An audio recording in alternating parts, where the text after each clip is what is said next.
took LNG down, but then lost late game team fights. So as we're in a draft, the big question for me was what is C9 going to do on red side? We were thinking Caitlyn, Kalista, and Orianna bans, but we're going to see what happens.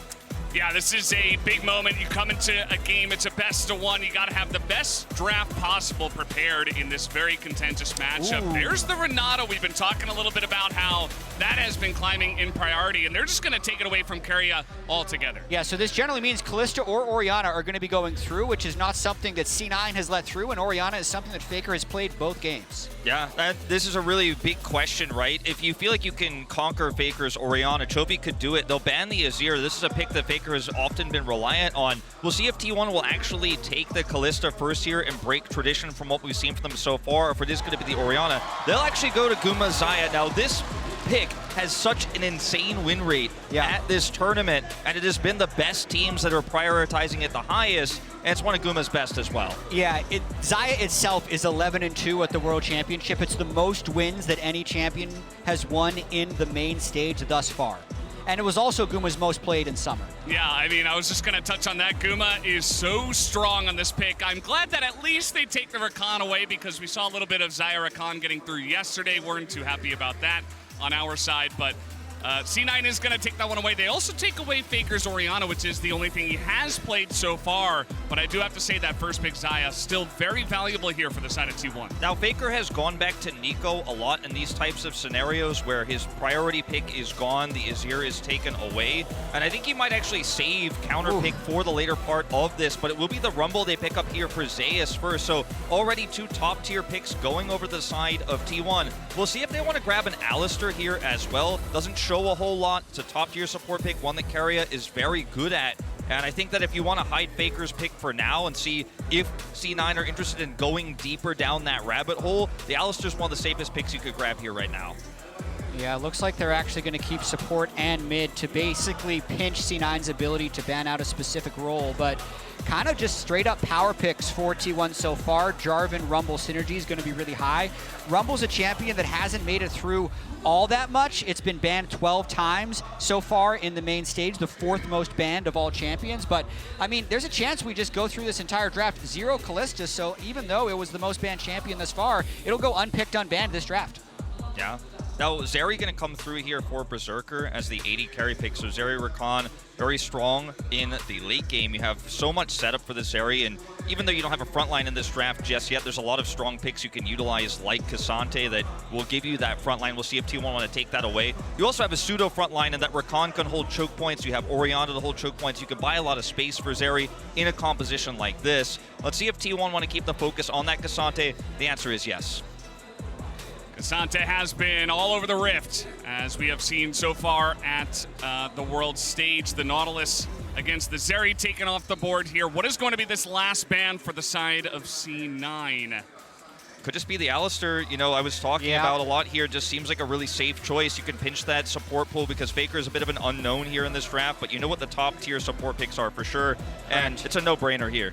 I think especially since Berserker will be so critical to any C9 win, just trying to make the T1 bottom lane as weak as possible via support bans is actually more important than trying to throw random bans at Faker. Yeah, I think it's pretty interesting that T1 left, you know, Keria and potentially Faker here as the last picks, because these are the two guys that have the biggest champion oceans on the side of T1. So I think it gives you a lot of flexibility to just say, let's see what C9 are going to pick, and then we can decide what we want to do next. I do wonder if Faker wants to play Nico to try to set up for Rumble and Jarvan combos here because it's left available, or if he'd rather go for something like a LeBlanc here. Strangely enough, it's not as popular these days, but it's a pick he's very well known for, and one that would allow him to side lane pretty efficiently, put some pressure on the Orianna later on, come in at side angles to threaten Zeri. It's definitely a pick that I think is pretty niche, but one he could pull out here. It's going to be Bard for Keria. Well, what do we have here? Wow. Keria pulling out the first Bard of the tournament, and the Sylas going to be taken here as well. Definitely some decent ultimates on the opposite side. We've been seeing Chovy pick this up as well. The Sylas pretty interesting, I'd say. Honestly, I've definitely seen better Sylas ultimates. Nothing here screams to me great Sylas pick. There's no Maokai or Alistar on the other side that would be super powerful. It's more of that Faker just wants this for the general theme of their team composition. And then the Belveth coming in for Blabber as well. It's actually a departure from what Blabber's played for most of the Summer Split. Summer Split was a lot of Maokai Sejuani duty, so a totally different look here for C9's jungler as far as what he's been playing recently. There's a lot of pushing power with Jax and the Belveth, of course. If you end up getting a lead or if you drop Rift Herald topside, if you win that early Rift Herald fight, there is so much you can gain from that. Pretty tough to win that fight, of course, against Sylas in that first battle of ultimate. Sylas will be able to match the Orianna ultimate. You have to deal with Equalizer. But I think if C9 can actually win the first Herald, drop it topside, they can get Jax pretty ahead, and then he's going to have an opportunity to be a big side lane threat later on to buy time for Zeri to be that late game carry. The composition here, I feel, for C9 is pretty vanilla, although Zeri's not as common, Belveth a little bit rarer. You know what this comp is set out to do. For T1, I think the execution a lot more complex on how they're going to utilize this Bard pick. Yeah, so 423 career games of record for Blabber. This is his second Belveth. So not the most common pick for him. I'd be curious about the Bard numbers as well, because I know that Keria has played it before, and it can work in terms of setting up some of the wombo combo that they do have. But yeah, the Belveth coming in, I think it definitely does have power. It can be a little bit feast or famine, but we have seen it feast a bit here at Worlds when we have seen it. So I think that C9 trying to bring in some pocket picks, trying to bring in some interesting stuff to potentially take down T1. Got an answer for you on the Bard. 7-1. So that's 7 more wins than Blabber has on Belveth. And it's of almost 550 games for Keria's career. That's quite a lot of games, and guys, we're ready to jump into the first game of the day. I think that tells you who the crowd is siding with for this one. Huh, shocker. I didn't hear a C9 cheer. Weird. Strangely enough. Where are we? Well, hey, they've got Korean players on the roster, all right? True. Sometimes when you have T1 versus Gen G or T1 versus KT, you feel like only T1 was there. This is by far the most popular team in Korea. They drown out a lot of fan chants. And we do have this early aggression here by T1 at level 1. Ultimately won't end up being too impactful in a ward drop tier either. Yeah, Sylas Bard, very strong, level 1, so maybe just want to see if they can catch someone out a little bit off guard, but just going to be returning to the lanes, and we'll just have to wait and see what does happen. In this bottom lane matchup especially, I think, we were talking about how Berserker, very key, very big carry aspect of the C9 roster, whereas Gumi used to getting a big comfort pick with the first pick, Xayah. Definitely going to have my eyes on that bottom lane. And early on, I'm really curious how well T1's going to be able to push these lanes, because the Rumble up top definitely gets push. I think Xayah Bard is likely going to be getting pushed early, although I can see that being contested.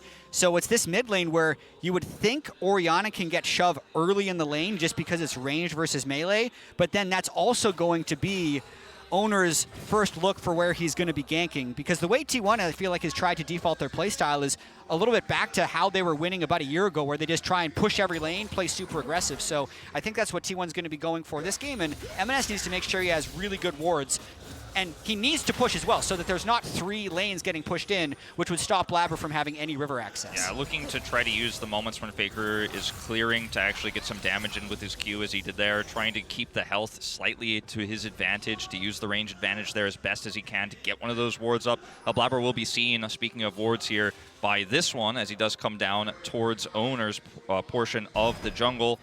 And this early game here, obviously, for Rumble and Jax can go either way. The Rumble has a lot of advantages there. Zayas did take Comet and the Ignite, so he is going to have some ability to put some real pressure on in these first few levels. Yeah, and very early on, I actually think this is advantage T1, because what Blabber did there, as Fudge is trying to sneak in behind the turret of Zeus, that's not normally how Rumble lanes go, unless I haven't been studying top lane most recently.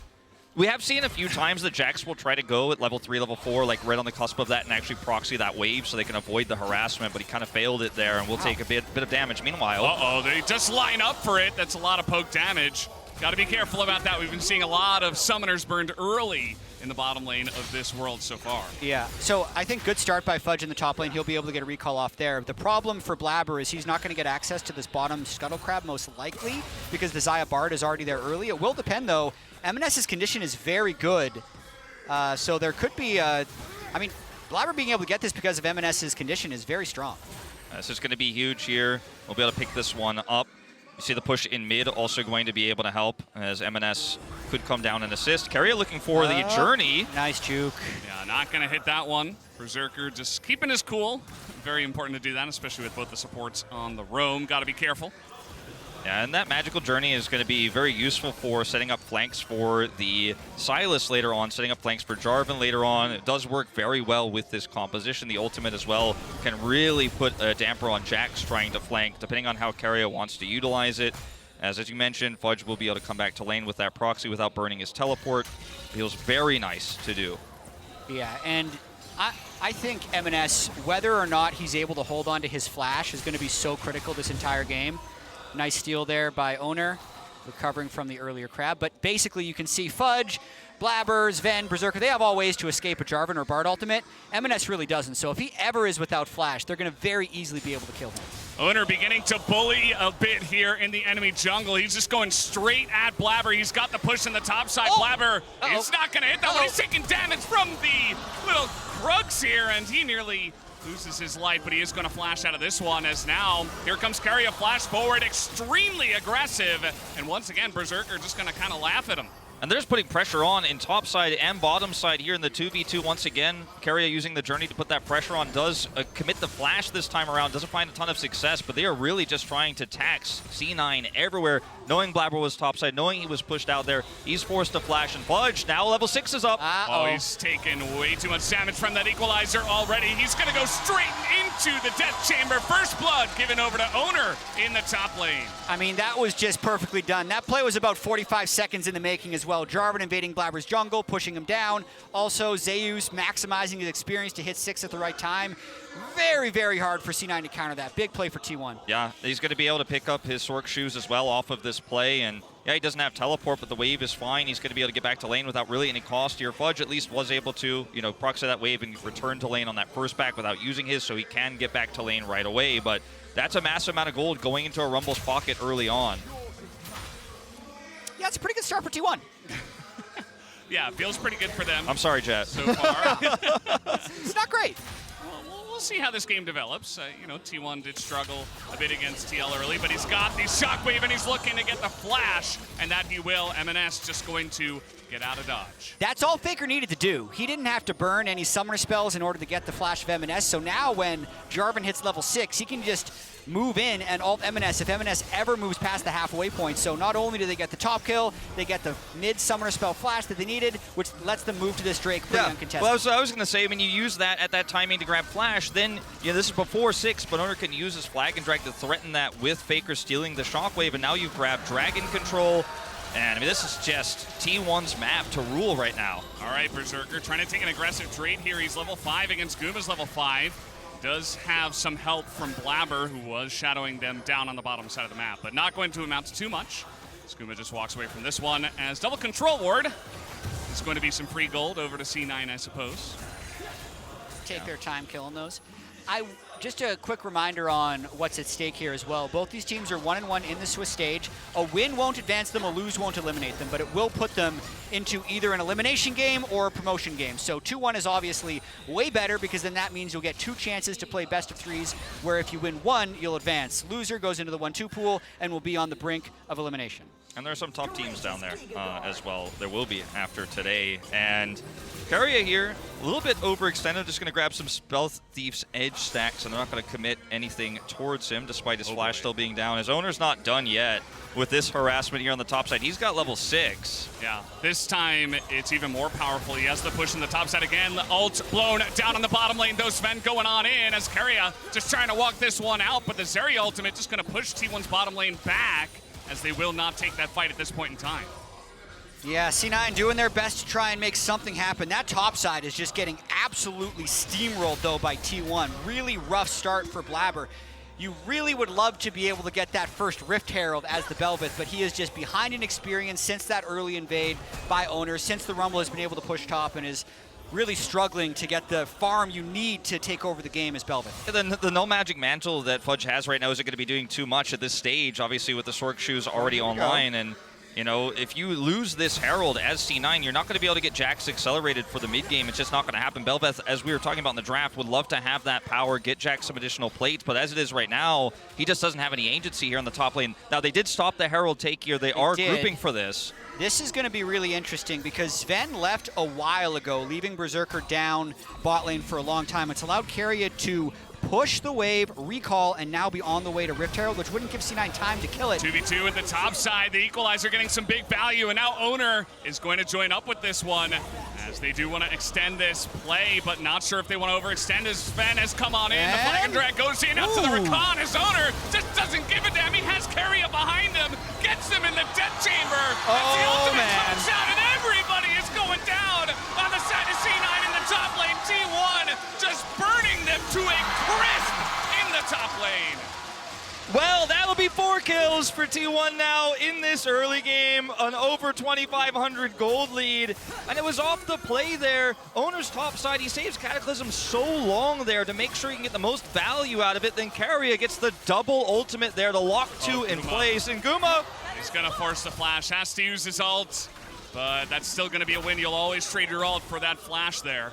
absolutely, but now you're looking at a Rumble with 5 Dark Seal stacks. This, of course, does give the Herald over as well. What a dream start for T1. Playing around Zeus's Rumble. For all the games that Faker missed in the summer split, even though they didn't win that many, when they did, it was often off the back of Zeus, and he's been so dominant in that top lane. Right here, even though the ultimate was used early, it gets them low enough that gives, and I feel like C9 had a little bit of confidence here. I don't exactly know why. Well, because, I mean, the problem too is that he can flag and drag away from the counter-strike here, and Fudge is then forced way too far up, and you've taken so much damage already as Fudge here. You can't stick around in the fight for any extended period of time. It's not like you have any sustained damage in your members, whereas Zeus has all the sustained damage you could ever want in a skirmish like this. As long as he's at full health and he's untouched, you lose those. Oh boy, here we go again. I feel like Keria is just kind of playing with his food at this point. Berserker has dealt with this many a time, but now he doesn't have flash, so got to be careful about that. But yeah, Keria gets up to the top side. I think they thought it was a 3v2 for a while, and maybe they could just isolate Owner, but it was just not meant to be. Yeah. And now T1 have really turned the scales in their favor. Over 3,000 gold in the lead already. Yeah, I kind of feel like C9 was stuck between a couple of bad choices.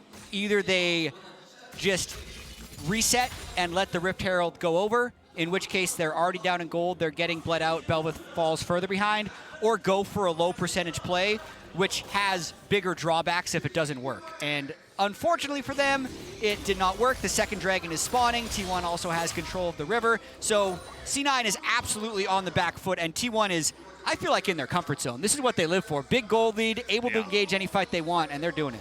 Absolutely. Well, of course, this is still the feature matchup presented by Mercedes-Benz, Gumayusi versus Berserker, and there has been a lot of action in the bottom lane. We'll have to wait and see how those two AD carries do scale up and who is going to get the better of this game by the end of it. As the top lane talked a lot about it. Well, I mean, we did see, of course, that win probability powered by AWS earlier, and I think your guess is as good as theirs at this point in time. It looked very heavily favored even 12 minutes into this game. And that bottom matchup has been, it's currently deathless for both AD carries, but Keria put all the pressure on. Guma forced that flash out earlier. He still doesn't have it, and now he can't really defend this turret without help. And Belveth is in the main base, so Blabber can't help out, and this is just straight up T1 grabbing plates here, essentially for free. And they may not even need to commit the Herald here. Might just want to drop it somewhere else, and that looks like that's what they're going to do. I think pretty easy to drop at mid lane as well, get a little bit of extra gold onto Faker. He's the only person on the team who isn't currently ahead. That's also the one lane that wasn't naturally winning early, so wouldn't shock me if they just use this bot pressure, push people back in the river, and look for a fight or drop the Herald mid. While they're over the wall, they're looking for Sven as he is going to get dunked on, and he's got one hope, his ultimate ability, but that's not going to do enough as he was alone. 1v4 as T1 come over the wall, you know, not playing against a lot of bards, I would imagine, but that ability to just attack you in your own jungle, very difficult to deal with. Yeah, I mean, you already don't have a lot of vision. You're already having to pre-plan around a lot, and then that happens. Zeus actually getting a little bit caught here. Zeus is going to walk it out. I mean, he's still up a level as the ultimate committed to there by Fudge. And you talked about the Rift Herald. It is going to be dropped in mid lane. And this might just be a full turret. I mean, C9 not really in a position to defend this as finally some people are coming over. Owner is just going for a little walk behind the turret just for fun. I mean, I don't even know what he's doing. He doesn't seem to care. Showboating, maybe. Yeah. I can't really think of any other reason to do that than to have a little bit of fun because they know they're up 4,000 gold. I feel like they're really in their comfort zone right now. He had the portal there, wasn't able to take it to get back over the wall, but took the long way around. Perhaps afraid Blabber was coming down faster than he expected, but ultimately it doesn't matter. But this is what you were talking about in terms of the engage range here. Look at this, getting Faker into position to help lock Sven down. Yeah, he gets away from the Everfrost, tries to hold out, but the Cataclysm is going to keep him in place, so he's just simply dead. No way out of that one, and that's what you're dealing with Bard, is just putting these melee engaged champions into range of slippery champions like Zeri, of slippery champions like Rakan. They feel fairly safe even without vision when you know generally where people are, but they can go through walls.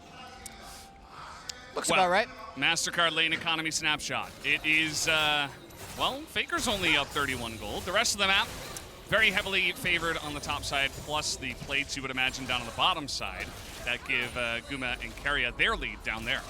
Yeah, I think even at this state in the game, there's an extremely low chance that C9 loses. And currently the disappointing thing about this game for C9 is all the plays that C9 may have been dodging in the early game, like Keria flying over the wall and throwing Qs at Berserker and Berserker juking them. There was never like a counter play that C9 would be able to make. Fudge in a lot of trouble. He flashes onto the other side of the equalizer. Zeus just tanking this one up. Fudge is still alive underneath this turret. He's just gonna get flagged from the heavens as Owner gonna pick up his 4th kill in this game. And here's another example. They spent so long on that dive top, so there's 3 people for C9 bottom trying to make the counter happen. Let's see if C9 can at least get a turret. I mean, they're going to try to here. Keria does have ult. This is going to be very difficult to pull off, and Faker, of course, can hijack something as well, can grab the shockwave here and try to defend with it. I don't think they're going to be able to get much. Meanwhile, Berserker can't defend this turret by himself. This is a cannon wave, so get the topside play to be a success. Unfortunately, Fudge's flash not good enough to get away from that Cataclysm and the equalizer. He's impaled by the flag.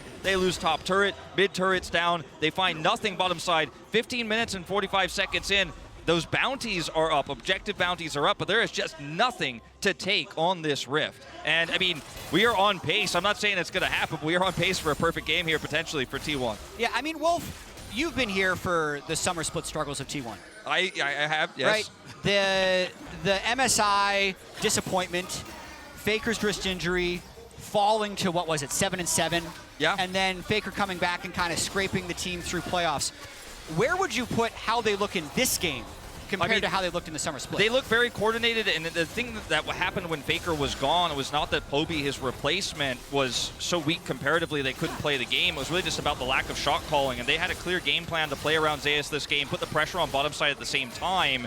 And Faker, if he had fallen further behind in lane, if MNS had actually been able to find some success there, maybe there would have been a pressure point for Blabber, but it feels like Owner is just one step ahead of Blabber this entire time. Yeah. I think Faker coming in as a leader, that's always been his role in recent years, right? We've all know the Faker moments. We've all seen the LeBlanc plays. We've all seen the Zed versus Zed. But in recent years, he has kind of been that big voice. And you could clearly feel the preparation going into this series is much stronger than we saw at the latter part of summer season without him. Yeah, I feel like going through World's history, you know, things Faker does. 2013, always these amazing mechanical outplays. Things Faker does has changed a lot in the last 11 years. Now the thing Faker does is get a bunch of really mechanically talented players around him, hold his own in mid lane, and press his F keys really good and talk. He's been pressing his keys pretty well. Owner, once again, maybe it's showboating, I'm not sure. Owner in a little bit of trouble as he does have some help from his squad, but he is going to be able to get away. Blabber gets hooked by the feathers, and now there's a massive equalizer on the entirety of C1. C9 rather, trying to retreat out of this one. That's a huge play comes out from Keria, and they turn this one around, and even the tower can't get into this one, as Keria will disable that. This might just be a clean ace going into the hands of T1, and that it is. Nobody will fall on the side of T1. An insane win here for T1, but we all saw it coming. They had control over the Dragon, and at this point in time, Owner is just so tanky, he could absorb a lot of that damage, and as the turn begins, it feels almost tool-assisted the way that T1 chased the fight. And the way the equalizer is set up by Zeus, we'll watch this play again, as Owner takes all of the aggression here as they kite back through, missed extendo beam here from Berserker. And look at the equalizer positioning as it goes through this brush. It is just so clean, and no one on C9 can avoid this equalizer damage except Sven. He's only get over the wall. You can't flash out, you're on a fat wall, and now you're trapped between this wall here and Carrier's re-engage. He goes through with the magical turn, he sets up the stun, disables the turret so they can further deep dive here, and you are just not gonna get out. If you were Cloud9, you were just trapped between a rock and a hard place. One of our famous LCK lines. All right, so it's only 9,000 gold at 18 minutes. This is definitely, For now. this is one of the most lopsided games we have seen all Swiss stage. And we've seen some big ones too. Yeah, we have. We've had a That's a couple pretty big of 24-minute games as well. And, you know, Wolf was talking about it before. We're on pace for a perfect game. That's just going to be Berserker dead for free. There's just no help under the turret. He has flash, but no time to react. And T1 are just taking whatever they want on this map right now. Yeah, certainly looking very much like this game is not going much longer. I mean, we're talking about it's Chemtech Soul. That's one thing you put in the positives column. It's not like they're getting Hextech Soul on this next Dragon here, but the map is completely open. This Herald is going to take out the inner. Will likely get a charge here on that inhibitor turret if they want to commit to it. They don't even have to. And T1 have control over every zone on the map. Look at the wards they have to the top side of the jungle as well towards a Baron that will be spawning in 10 seconds. You've got to clear all of that as C9 before you can even think about the contest. It's quite clinical what T1 has been able to do this game. Good timing on the first 3 Drakes. Really good timing on this last reset as well so that they can move towards Baron on spawn. That's a T1 classic. I mean, they do flip a lot of Barons. They actually move towards Baron on spawn even if they're not up 11,000 gold. It's true, but this time they are, and Faker, I mean, he's on, drawn C9. 3, 4, 5 people Just down get to the the turret. bottom side of the map, and yes, they will get this objective bounty. Not a perfect game, chat. Not a perfect game, but it's a perfect Baron. Nobody is going to contest them on that one. As we saw the win probability once again powered by AWS, it looked like 100% actually this time. There wasn't even like a little blip. Yeah, that's about time. right. This would be a higher win probability than G2's comeback on day 2 when they were at a 99.4% chance of losing. Yeah, I think we might be adding This would be higher. 50 gold for the Nexus on this Red Bull Baron power play if they wanted to push it further. But just to be safe, they will of course sync up the waves. They're going to put Faker in the bottom lane here, and Blabber. Hey, he got the blue buff. Yeah. You know what? At what cost? That's pretty good. He got the buff. Oh no, he's in a lot of trouble. Yeah, he's being chased down here by Owner. I think that carry is just going to let him do the 1v1 thing, and there he goes, dunked into the ground. I say this a lot, but it's hard to criticize teams that are in positions like this, 13,000 gold behind. I mean, you could say there's no way he has any right to that blue buff, but if you just sit in your base, what are you doing at this point? I mean, T1 have won this game, and everything that happens from now on, and frankly, everything that happened from 5 minutes ago on is really hard to criticize for C9. There really is no correct play. Now Faker is just doing a dance in the enemy base at this point in time, picks up the quickness and just kind of shoves it in their face as T1. You know, they're on pace to try to break one of the fastest games that we have had here in the Swiss stage. The turrets of the Nexus are already going down. C9, they're gonna have to make one last stand, and they get the knock up here on a Zeus who loses a total of 0 health at this point in time as the Bard ultimate comes out as well. And Carry is having a lot of fun at this point. Fudge is in that back line, but he's just going to be ripped to shreds by the feathers once again. As T1 will play with their food, they will get what they deserve after this victory. As down will go the Nexus. T1 will move on to 2-1 in the Swiss stage. Really dominant showing by T1. This is the team that T1 fans wanted to have show up at the World Championship and moves them to 2-1. Unfortunately, both those wins were against North American seeds, but that's what happens at the World Championship. You have to be able to beat LCK and LPL teams if you want to be moving on. So C9, gonna have to just take that one on the chin and come back stronger next time. Yeah, I think the difference in Owner's play in this game and some of the other games we've seen in Worlds, you could definitely feel it. I think Owner's been one of the most heavily criticized T1 players in Worlds thus far, despite, only being 1-1, and yet he showed up in a big way, played through Zaya's topside there,